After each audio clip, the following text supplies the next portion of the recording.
जय हिंद। आप देख रहे हैं न्यूज है और मैं युवा सिंह। आपको बता दें कि छत्तीसगढ़ के पेड़कों से और पूरे देश के पेड़कों से जो भी खबरें होती है सबसे पहले आपको रूबरू कराने की कोशिश करते हैं और सच्चाई के साथ जो भी बातें होती है बताने की कोशिश करते हैं। आपको बता दें कि छत्तीसगढ़ में जो 10 अक्टूबर 2022 को जो बहुत बड़ा धरना प्रदर्शन होने वाला है, वहाँ के जो अध्यक्ष है संदीप द्विवेदी, उनके द्वारा बताया गया है।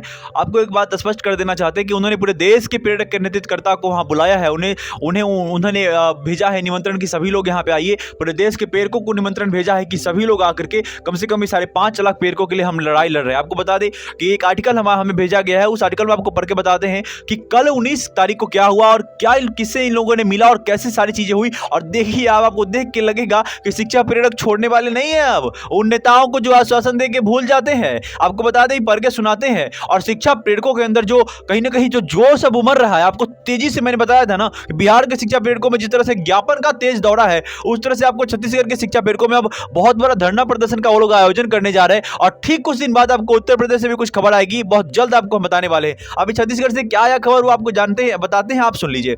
लिखा है आर्टिकल में कि संघर्षशील प्रेरक संघ ने पीएल पुनिया छत्तीसगढ़ कांग्रेस प्रभारी का काफिला रोका। आपको वीडियो में देख रहे होइएगा। अच्छा, इसमें बताते हैं क्या हुआ। प्रदेश अध्यक्ष संदीप द्विवेदी जी के नेतृत्व में बलौदा बाजार में आज कांग्रेस प्रभारी पुनिया जी का दौरा था।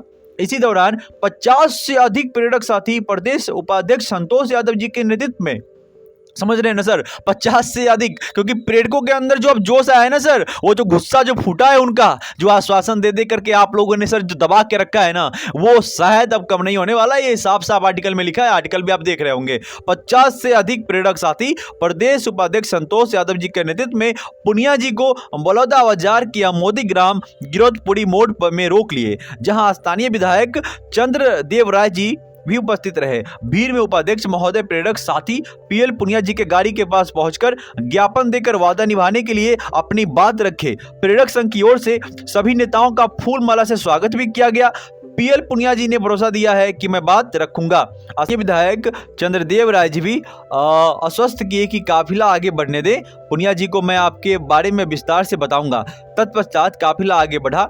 कल देर रात भी बलौदा बाजार जिला उपाध्यक्ष राम कुमार वर्मा जी द्वारा पुनिया जी को प्रेरक के बारे में पूरी जानकारी देकर मदद की बात की गई थी। संघर्षशील प्रेरक पंचायत कल्याण संघ छत्तीसगढ़। आपको बता दें कि इन लोगों के अंदर कहीं ना कहीं छत्तीसगढ़ आपको देखने को मिलेगा कि शिक्षा प्रेरकों के लिए जो भी संघर्ष कर रहा है, उनमें 3-4 राज्य मुख्य रूप से बहुत आगे आते हैं। एक छत्तीसगढ़ हो गया, उत्तर प्रदेश हो गया, बिहार हो गया। ये 3-4 राज्य जो है, एक आपको राजस्थान या मध्य प्रदेश, जो लोग भी बहुत ज्यादा संघर्ष करते हैं, तो 4-5 राज्य जो लगातार संघर्ष कर रहे हैं। आपको बता दें कि बहुत बड़ी बात है। अब देखिए 50 से ज्यादा भीड़ तुरंत उमड़ गया।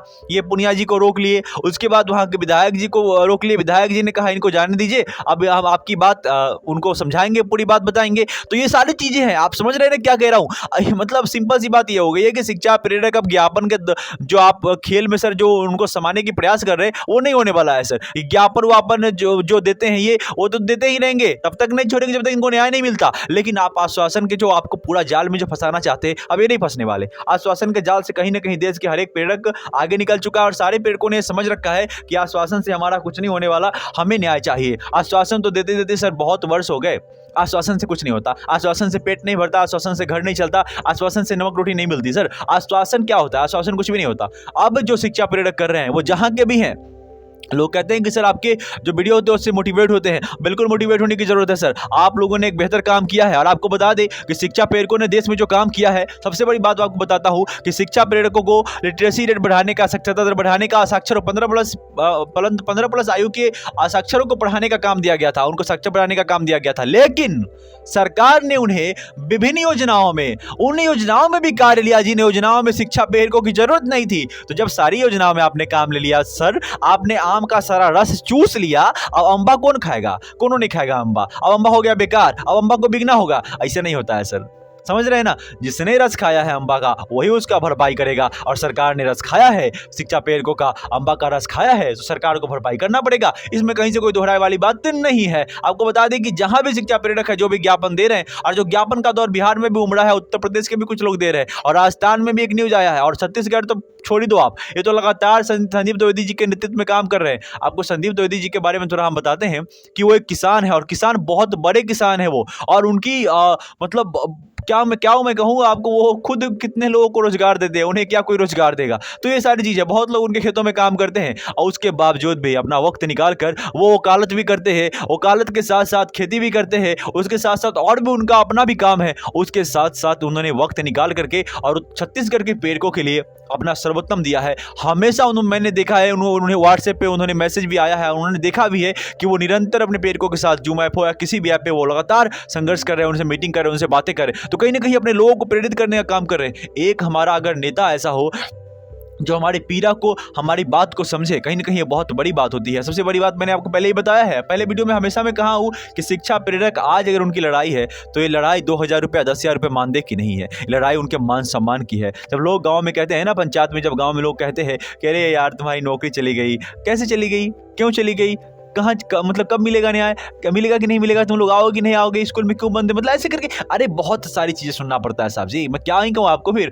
तो ये सारी चीज़ें हो गई, तो घबराने की बात नहीं है। जो भी शिक्षा प्रेरक जहाँ भी है, और जिस तरह से संघर्ष को तेज कर दिया है ना सर, मैं सच कहता हूँ, आप लोग ज्ञापन देने से मंत्री जी कतराएंगे, ये स्पष्टीकरण हो गया। मंत्री जी हमारे ज्ञापन देने से कतराएंगे, जो हमारे सांसद जी विधायक जी है वो ज्ञापन देने से कतराएंगे। अच्छा, इसका 2-3 और कारण मैं मुख्य बताता हूँ आपको। ज्ञापन देने से आप तो ज्ञापन देने से आप नहीं कतराएंगे, पर वो आश्वासन देने से कतराएंगे, माफ कीजिएगा, आश्वासन देने से वो कतराएंगे, ज्ञापन देने से शिक्षा प्रेरक नहीं कतराने वाले हैं। शिक्षा प्रेरक ने ज्ञापन का दौर पहले भी दिया है और आज भी जारी है, और ज्ञापन तब तक देंगे जब तक इनको न्याय नहीं मिल जाता है। क्योंकि आपको एक बात स्पष्टीकरण कर दे, इन लोगों के अंदर मेहनत करने की क्षमता कम नहीं है सर। आपको बता दें कि इन लोगों को साक्षरों को साक्षर करने के काम मिला था, 2,000 रुपये मानदेय में इन लोगों ने 7 सालों तक काम किया। उसके बावजूद जब सोचिए ना, जब सारी योजनाओं में सरकार का काम कर सकते हैं, तो आपको क्या लगता है इनके अंदर जोश और हिम्मत कम होगी? बिल्कुल नहीं, आप गलत हैं। आप अगर इसी जगह पे मैं कहूँ तो आप गलत है। अगर जो भी सोच रहा है कि इनके अंदर जोश और हिम्मत की कमी है, तो भैया वो नहीं है, क्योंकि इनको साक्षर को साक्षर करने का काम था। लेकिन उसके बावजूद भी इन लोगों ने इतना बढ़ चढ़ के सारी योजनाओं में सरकार के साथ कदम से कदम मिला करके काम किया और उनको